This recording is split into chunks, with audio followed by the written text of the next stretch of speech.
Both Vice President Harris and former President Trump are trying to get to the magic number, which is 270 electoral votes.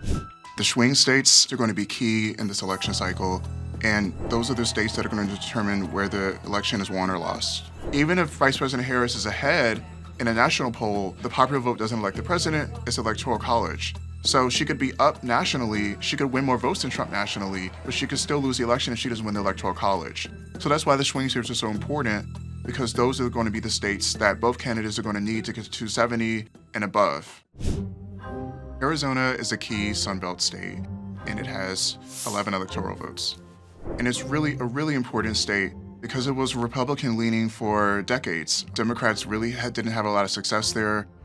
When Joe Biden won it in 2020, that was the first time a Democratic nominee had won that state since Bill Clinton. And right now, Vice President Harris and former President Trump are really locked in a tight race there. And Harris has been trying to use her record as California Attorney General to say that she'll be tough on drug cartels and that she will be strong on immigration. Before I was elected vice president, I was an elected United States Senator. Before that, I was an elected Attorney General, and before that, an elected District Attorney. So that's really moved the needle in that race and made it a lot more competitive than it was earlier this year. Across the Sun Belt, she's really been an effective messenger for the administration and now in her own campaign in terms of speaking about abortion and reproductive rights. Now, over 20 states in our country have a Trump abortion ban, many with no exceptions. Georgia is a critical southern swing state. It has 16 electoral votes. And it's one of the most important swing states because it's very hotly contested. This is a state that had trended Republican on the presidential level for years. Biden won it narrowly in 2020, and he won it by about 12,000 votes.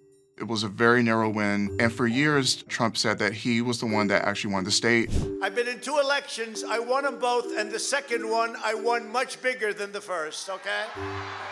Trump tried to overturn the results, and it really created, in many ways, a year-long feud between Trump and those officials. Once Biden stepped aside as nominee, Harris came into the race, and she really immediately made that state competitive again. Right now, it's basically about a 50-50 race. Michigan is a key industrial state. Michigan has 15 electoral votes, and it's really important because this is one of the core states of the Blue Wall, and the Blue Wall is the series of states that Democrats have won since 1992. From 1992 to 2012, Michigan only voted for Democratic presidential nominees. But Trump flipped it in 2016, narrowly against former Secretary of State Hillary Clinton, and Biden won it back in 2020. And the reason why Trump won it in 2016, not only was he able to make inroads of union households, but he really was able to get some of the working class voters who had voted for Democrats in the past, who were attracted to his economic message and sided with him over that. Biden was able to get a lot of those traditional Democratic voters back. And those voters in many ways are for grabs this year. I will say unions are going to be a really big part of the equation in Michigan. The recent Teamsters non-endorsement of either Harris or Trump is going to be important. This is the first time that the Teamsters haven't endorsed a presidential candidate since 1996. Nevada is a small state with 6 electoral votes, but it's going to be mighty as both candidates are fighting for those electoral votes. It's really important, largely because it really was impacted by the economy during the pandemic and afterwards. Especially in Las Vegas, tourism is basically the industry, and for a while, tourists weren't coming back. It really impacted everything from the food industry to the hotel sector, and Democrats really rely on those culinary workers to really help turn the vote up in that state.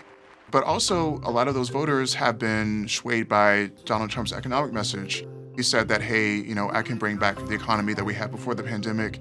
We will rescue our economy. We will crush inflation. Even though inflation has gone down, a lot of voters, that's still at the top of mind because they have, had to deal with that issue over the past few years. But in terms of the electorate, it's a very diverse population. The Latino vote in Nevada is going to be really important. Harris and Trump are both trying to court the Latino vote, and that's definitely going to be the determination. We know our immigration system is broken, and we know what it takes to fix it.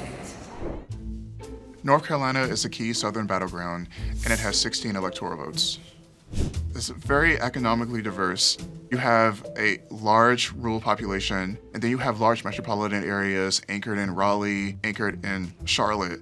And you have just a really strong contingent of swing voters. You also have a large black population in North Carolina. So it's a state where Republicans have seen more success on the presidential level, but Barack Obama was the only Democrat to win other than Jimmy Carter since 1976. It's going to be harder for Democrats. In 2012, they came close but didn't win. In 2020, they were a point away from winning. And Harris thinks that they can win the state, but Republicans are still well positioned there. Pennsylvania is going to be key in this election, and it has 19 electoral votes. So whoever wins Pennsylvania really is going to be well positioned to win the presidency. And it's a place where there are a lot of the more industrial working voters who have kind of gravitated towards Republican candidates recently. A lot of those voters voted for Donald Trump in 2016, which allowed him to flip the state that year. But Biden won that state back. Harris doesn't have that strong of a relationship with those sorts of voters that Biden has. So she's really been trying to shore up her support with those voters. For Trump, he's going to run up the vote in those rural counties. And he's also going to try to make inroads in Pittsburgh with union voters. One of the key issues in Pennsylvania this year is fracking. It's an oil and gas drilling technique that is controversial to some, but has really contributed to an energy boom in the state. And it's something that Republicans have really tried to attack Harris with, because when Harris was running for the 2020 nomination, she said that she opposed the practice, but she's come out this year and said that that's not a position that I have anymore. She said that she would not stop fracking if she was in the White House, and she basically has tried to move on from the issue. I think she's going to do very badly in Pennsylvania. You have to frack. We need the energy, and Pennsylvania needs the jobs, but Pennsylvania needs the energy also. Whoever wins the economic argument in that state, they're going to be very likely to win the presidency. Wisconsin has 10 electoral votes and is by far the most important swing state in the election this year. Biden won it by 20,000 votes in 2020. Former President Trump won it in 2016, very narrowly. In 2016, it basically was the tipping point state. It was the state where once Trump won it, it basically decided the presidency. Wisconsin is a state where there are a lot of voters there that really, truly are swing voters. It's probably going to be decided by a very tight margin. And both candidates know that they've devoted lots of time there. Even though Nebraska's 2nd congressional district only has 1 electoral vote, that could determine who wins the election.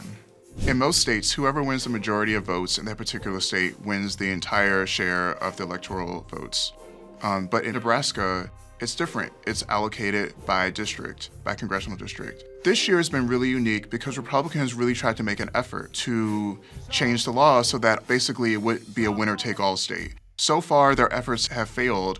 The stakes of this election are so high that both parties really are fighting for this 1 electoral vote, because it really could make the difference in who gets to 270. These swing states really, truly do hold the key to the White House. They represent every single demographic. This election is expected to be so close. And in the swing states, the races could be decided by thousands or even hundreds of votes. It's really that competitive. And for Vice President Harris and for former President Trump, every vote's going to matter.